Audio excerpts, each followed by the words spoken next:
Curie सुने हो? Cancer hospital है रांची में। तो इंटर्नशिप हम 2 महीना क्यूरी में किए।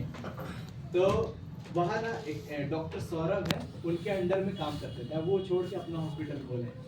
तो सर्वे पर हम भी हम ना जैसे मेरे को ना हर कैंसर पेशेंट का डाटा बनाना पड़ता था कि उनको जो केमोथेरेपी चलता था कि आज इतना यूनिट चढ़ा है केमोथेरेपी, ये पेशेंट झेल चुका है केमोथेरेपी। केमोथेरेपी भी खतरनाक होता है।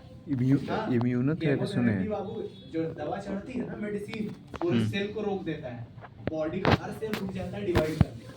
हम कैंसर सेल को भी टारगेट नहीं करते, पूरे सेल को टारगेट करते हैं। हर सेल रुक जाता है, इसी वजह से बाल झड़ने लगता है। कैंसर पेशेंट का बाल केमो की वजह से झड़ता है, ऐसा नहीं कि कैंसर हुआ बाल झड़ रहा है। समझ में आ गया? तो जब हम वहां थे ना, तो हम ना डॉक्टर के चैम्बर के बाहर बैठे थे, तो अचानक एक आदमी बाहर आया और क्या बोल रहा है, चुपचाप एकदम ऐसे स्टंट नहीं होता है।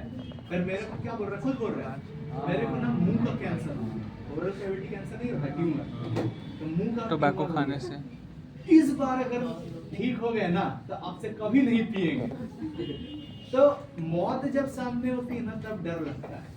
ये नहीं तुम अभी मौत सामने नहीं है तो तुमको लगे अरे मरना तो है ही, है ना, पियो।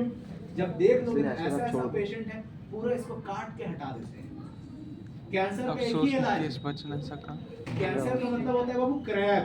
और क्रैब का मतलब पता है क्रैब क्यों दिया गया है? मतलब कैंसर को अगर एक ग्रुप ऑफ क्रैब को ना तुम एक कटौती में डाल दोगे ना या टब में, तो वो निकलना चाहे वो कभी नहीं निकल पाएंगे। अगर एक निकलना चाहेगा ना, दूसरा पैर खींच के उसको अंदर कर देगा। एंड तो वो कैंसर का मतलब होता है क्रैब, जो छोड़े नहीं। तो कैंसर का ट्रीटमेंट क्या है कि जब कोई जाता है तो 3 फेज में ट्रीटमेंट होता है।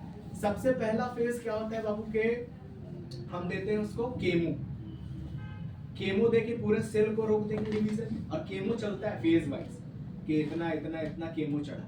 और केमो के बाद फिर क्या करते हैं, रेडिएशन थेरेपी। उस एरिया के हर एक सेल को गामा रे से मार देंगे। और फिर सर्जरी, तीसरा फेज, पूरा काट के निकाल देंगे उस फेज। अगर एक सेल भी बच गया कैंसर वाला, वापस कैंसर हो जाएगा। इस वजह से बोलते हैं क्रैब। समझ में आ गया? तो बहुत ज्यादा खतरनाक होता है। और खतरनाक इसलिए भी है क्योंकि अगर बॉडी के अंदर है तो पता नहीं चलता, बॉडी के बाहर है, सरफेस में ट्यूमर हुआ तो पता चल गया अरे ट्यूमर है भाई, हाँ, तो बायोप्सी कराए, अरे कैंसर, उसको काट उठ के हटा दी।